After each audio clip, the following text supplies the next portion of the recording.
Assalamualaikum warahmatullahi wabarakatuh. Salam sejahtera bagi kita semua. Selamat pagi Bu Siti Sundari selaku dosen pengampu mata kuliah Etika Bisnis dan Profesi serta teman-teman yang berbahagia. Di sini kami dari kelompok 5 akan mempresentasikan hasil tugas kami untuk mata kuliah Etika Bisnis dan Profesi yang berjudul Konsep Hakikat Ekonomi dan Bisnis. Sebelumnya, izinkan saya memperkenalkan anggota kelompok 5, dimulai dari saya. Nama saya Parwanti Nuryoka Putri dengan NPM 323. Lalu ada rekan saya yang bernama Vincent Siarena dengan NPM 291.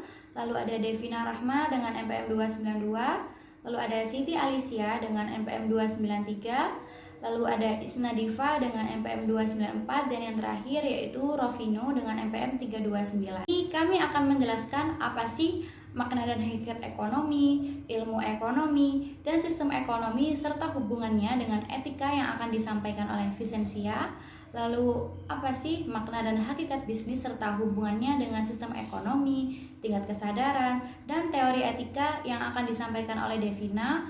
Lalu bagaimana hakikat dan peranan bisnis ditinjau dari sisi ekonomi, etika, hukum, sosial, dan spiritual yang akan disampaikan oleh Alicia. Lalu ada paradigma pengelolaan bisnis ditinjau dari teori stakeholder dalam analisis kegiatan bisnis yang akan disampaikan oleh Isna.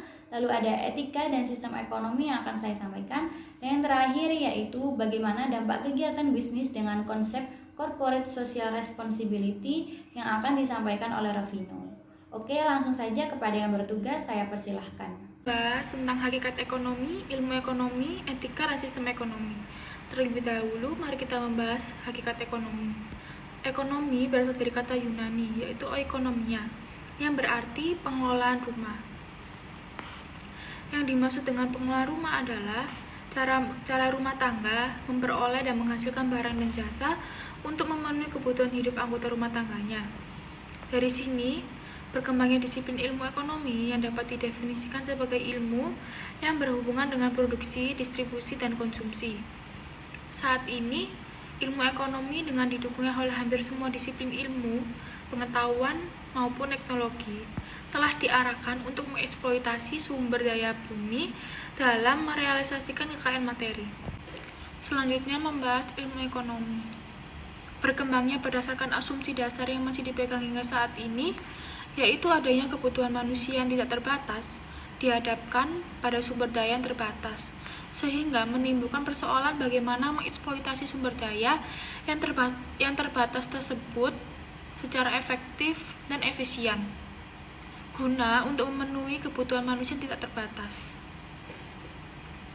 Dengan demikian, ilmu ekonomi berkepentingan dalam mengembangkan konsep, teori, hukum, sistem, dan kebijakan ekonomi yang bertujuan untuk meningkatkan kemakmuran masyarakat.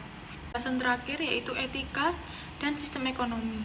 Etika memiliki arti yaitu jaringan berbagai unsur untuk mencapai tujuan tertentu. Dan sistem ekonomi ini memiliki arti jaringan berbagai unsur yang terdiri dari atas pola pikir, konsep teori, asumsi dasar, kebijakan, infrastruktur, institusi, seperangkat hukum, pemerintahan, negara, rakyat, dan unsur terkait lainnya, yang bertujuan untuk meningkatkan produksi dan pendapatan masyarakat. Baik, materi selanjutnya akan dijelaskan oleh teman saya. Berikutnya, saya akan menjelaskan tentang materi pengertian dan peranan bisnis. Seiring dengan pertumbuhan peradaban dan perkembangan zaman, pada fase berikutnya mulai timbul pertukaran barang antar kelompok yang disebut dengan barter. Barter sendiri terjadi apabila satu kelompok mempunyai barang yang tidak dimiliki oleh kelompok lain, dan kedua kelompok ini saling menginginkan barang yang tidak mampu dihasilkan oleh kelompok lain. Aktivitas bisnis sendiri merupakan kegiatan dalam rangka menghasilkan barang dan jasa, dan juga kegiatan mendistribusikan barang dan jasa tersebut ke pihak-pihak yang memerlukan serta aktivitas lain yang mendukung kegiatan produksi dan distribusi tersebut. Pandangan praktis realistis melihat tujuan bisnis adalah untuk mencari keuntungan atau profit bagi pelaku bisnis, sedangkan aktivitas memproduksi dan mendistribusikan barang merupakan sarana atau alat untuk merealisasikan keuntungan tersebut. Pandangan idealis adalah suatu pandangan di mana tujuan bisnis yang utama adalah menghasilkan dan mendistribusikan barang dan jasa untuk memenuhi kebutuhan masyarakat, sedangkan keuntungan hanyalah akibat dari kegiatan bisnis. Lalu terdapat juga komponen-komponen budaya etis. Di antaranya adalah pertama, pada kriteria etis pertama terdapat egoisme atau pendekatan berpusat pada kepentingan diri sendiri. Pada kriteria ini, individu berfokus pada kepentingan diri atau self-interest. Lalu perusahaan berfokus pada kepentingan perusahaan atau company interest. Dan masyarakat berfokus pada efisiensi ekonomi. Lalu yang kedua, pada kriteria etis kedua terdapat benevolence atau pendekatan berpusat pada kepentingan orang lain. Pada kriteria ini, individu berfokus pada kepentingan bersama atau friendship, lalu perusahaan berfokus pada kepentingan tim atau team interest, dan masyarakat berfokus pada tanggung jawab sosial atau social responsibility. Lalu yang ketiga, terdapat prinsipal atau pendekatan berpusat pada prinsip integritas. Pada kriteria ini, individu berfokus pada moralitas pribadi atau personal morality. Lalu, perusahaan berfokus pada prosedur dan peraturan perusahaan. Dan masyarakat berfokus pada kode etik dan hukum. Materi selanjutnya adalah hubungan tingkat kesadaran, teori etika, dan paradigma pengelolaan perusahaan. Pada tingkat kesadaran, yang pertama terdapat kesadaran hewani, memiliki teori etika, teori egoisme, dan teori hak. Pada paradigma pengelolaan, terdapat paradigma kepemilikan dan paradigma pemegang saham. Lalu, sasaran perusahaan adalah memperoleh kekayaan dan keuntungan optimal bagi pengelola yang sekaligus merangkap sebagai pemilik perusahaan. Lalu, pengelola atau manajemen sudah terpisah dari para pemegang saham selaku pemilik perusahaan. Dan yang ketiga terdapat sasaran perusahaan adalah memperoleh kekayaan dan keuntungan optimal bagi para pemegang saham. Lalu kesadaran yang kedua terdapat kesadaran manusiawi.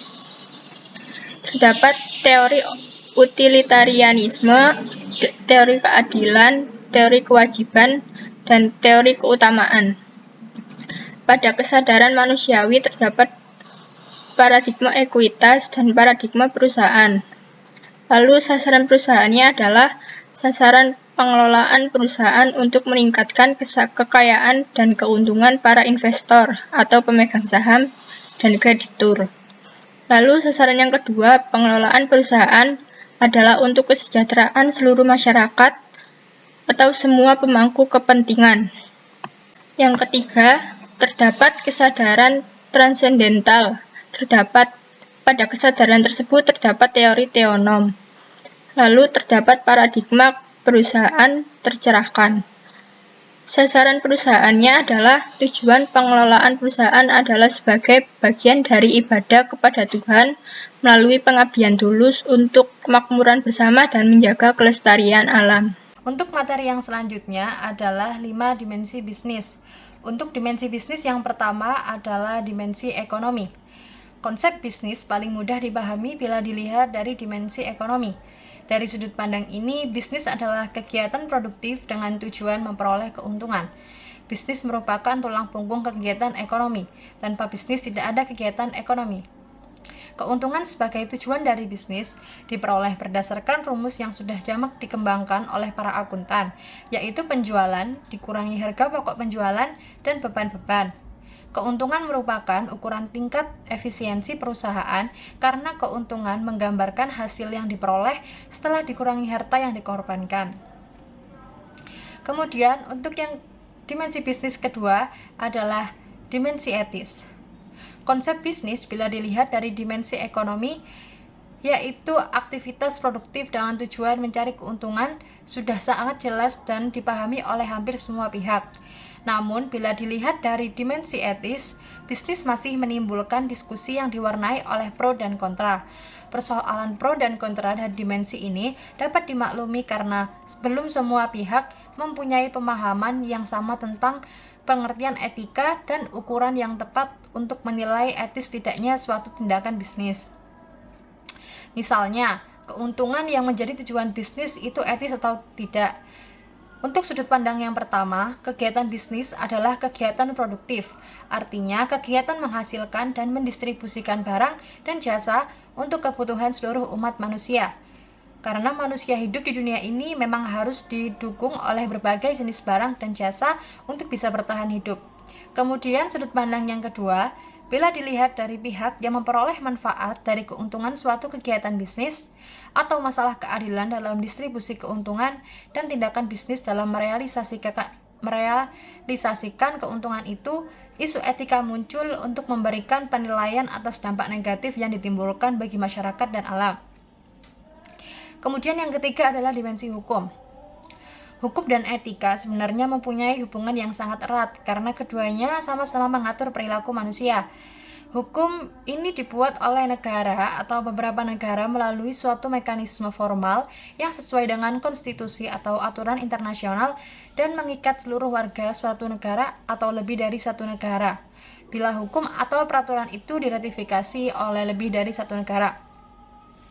Dalam kaitannya dengan tinjauan dari aspek hukum ini, De George dalam Sonic Carafe tahun 1998 membedakan dua macam pandangan tentang status perusahaan, yakni yang pertama adalah legal creator.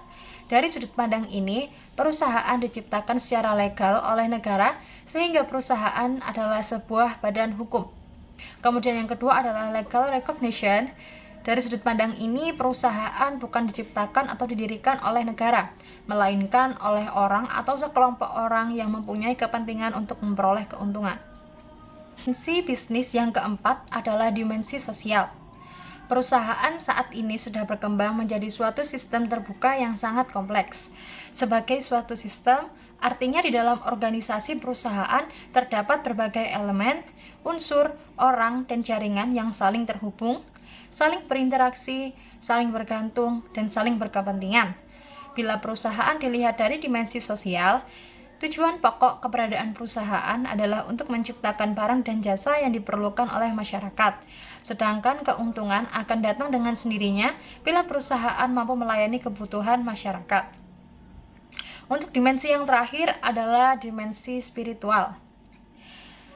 Sebenarnya kegiatan bisnis dalam pandangan barat tidak pernah dikaitkan dengan agama. Padahal kalau kita telusuri dalam ajaran agama-agama besar, ada ketentuan yang sangat jelas tentang kegiatan bisnis ini.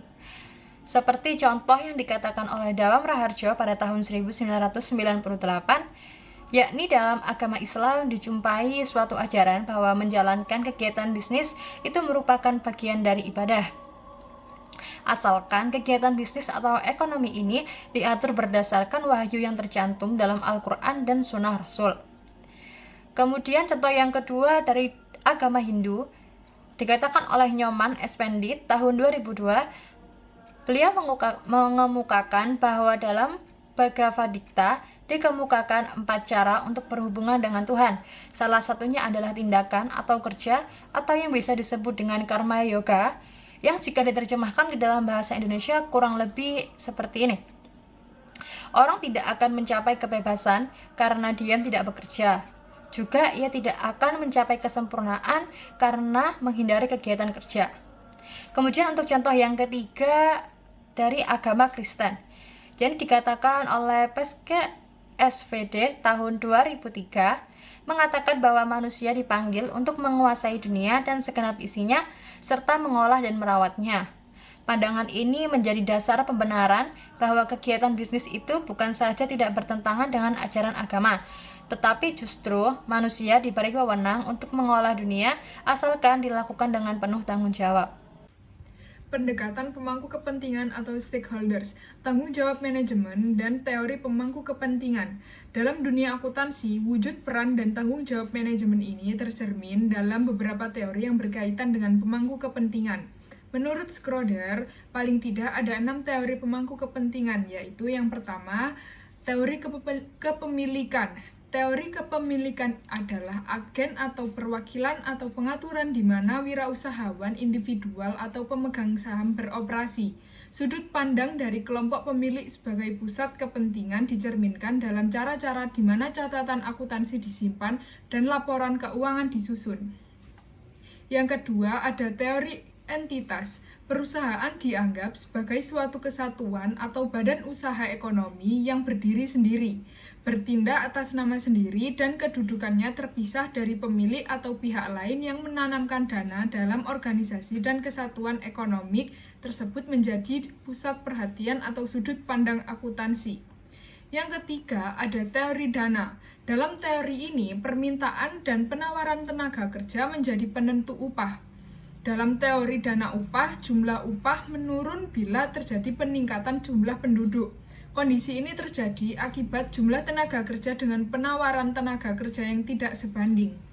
Yang keempat, ada teori komando. Dalam teori ini, manajemen tidak lagi berorientasi kepada para pemangku kepentingan di luar perusahaan, tetapi lebih melihat fungsi dirinya dalam mengendalikan perusahaan.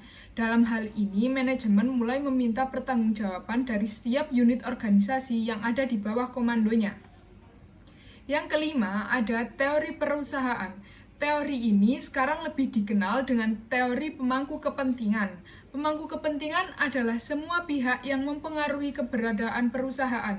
Dalam teori ini, perusahaan tidak lagi dilihat dari suatu atau beberapa pemangku kepentingan saja. Perusahaan sudah dianggap sebagai suatu lembaga sosial yang menciptakan manfaat dan kesejahteraan kepada pemangku kepentingan. Yang keenam, ada teori ekuitas sisa.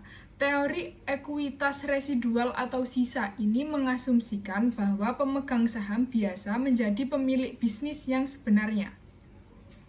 Menurut Lawrence, Weber, dan Post 2005, pemangku kepentingan atau stakeholders adalah semua pihak yang mempengaruhi keberadaan perusahaan dan atau dipengaruhi oleh tindakan perusahaan.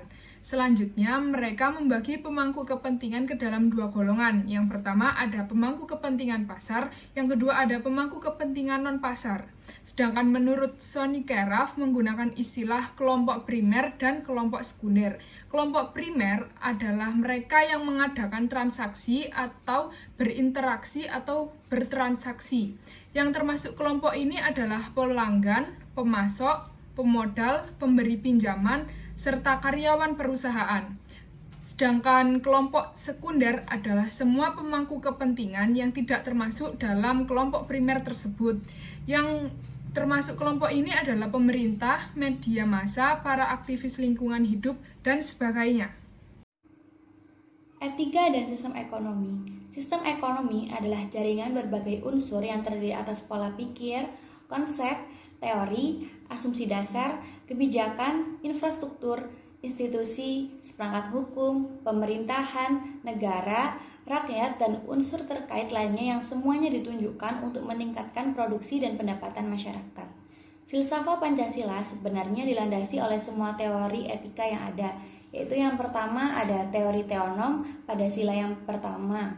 Sila pertama ini melandasi keberadaan teori etika teonom. Menurut Agus dan Ardana, teori ini mengatakan bahwa karakter moral manusia ditentukan secara hakiki oleh kesesuaian hubungannya dengan kehendak Tuhan. Ada 4 persamaan fundamental filsafat etika semua agama. Yang pertama yaitu, semua manusia mengakui bahwa umat manusia memiliki tujuan tertinggi selain tujuan hidup di dunia. Yang kedua yaitu, semua agama mengakui adanya Tuhan dan kekuatan tak terbatas yang mengatur alam raya ini. Yang ketiga yaitu etika bukan saja diperlukan untuk mengatur perilaku hidup manusia di dunia, tetapi juga sebagai salah satu syarat mutlak untuk mencapai tujuan akhir umat manusia yang terpenting. Yang keempat, ada semua agama mempunyai ajaran moral yang bersumber dari kitab suci masing-masing. Ada prinsip-prinsip etika yang bersifat universal dan bersifat mutlak dijumpai di semua agama, tetapi ada juga yang bersifat spesifik atau berbeda dan hanya ada pada agama tertentu saja. Yang kedua yaitu teori egoisme atau teori hak pada sila yang kedua. Sila kedua ini sesuai dengan teori etika hak. Menurut Agus dan Ardana mengatakan bahwa teori hak adalah suatu tindakan atau perbuatan dianggap baik bila perbuatan atau tindakannya tersebut sesuai dengan hak asasi manusia. Teori ini sebenarnya didasarkan atas asumsi bahwa manusia mempunyai martabat yang sama. HAM didasarkan atas beberapa sumber otoritas, yaitu yang pertama, hak hukum adalah hak yang didasarkan atas sistem atau yuridikasi hukum suatu negara. di mana sumber hukum tertinggi adalah UUD negara tersebut. Yang kedua ada hak moral, dihubungkan dengan pribadi manusia secara individu atau kelompok. Hak moral berkaitan dengan kepentingan individu sepanjang kepentingan itu tidak melarang hak-hak orang lain. Yang terakhir yaitu hak kontraktual, mengikat individu-individu yang membuat kesepakatan atau kontrak bersama dalam wujud hak dan kewajiban masing-masing pihak. Yang ketiga yaitu ada teori deontologi dan teori kewajiban yang terdapat pada sila ketiga dan sila keempat.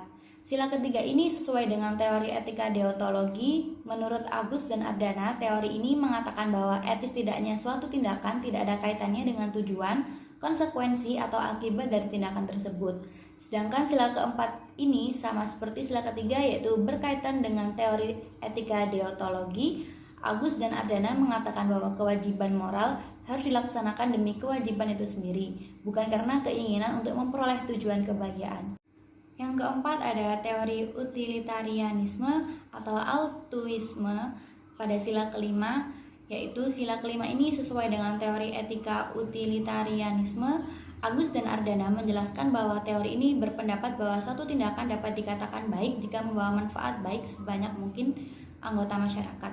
Jadi ukuran baik tidaknya suatu tindakan dilihat dari akibat, konsekuensi, atau tujuan dari tindakan itu, apakah memberi manfaat atau tidak. Teori ini mendapatkan dukungan luas karena mengaitkan moralitas dengan kepentingan orang banyak dan kelestarian alam. Teori ini juga memperoleh pijakannya dalam ilmu ekonomi dan manajemen dengan diperkenalkannya konsep cost dan benefit dan paham stakeholder. Macam-macam etika dan sistem ekonomi. Yang pertama ada etika dan sistem ekonomi komunis. Tujuan sistem ekonomi komunis adalah untuk memeratakan kemakmuran masyarakat dan menghilangkan eksploitasi oleh manusia, majikan, pemilik modal terhadap manusia lain seperti kaum buruh. Yang kedua ada etika dan sistem ekonomi kapitalis.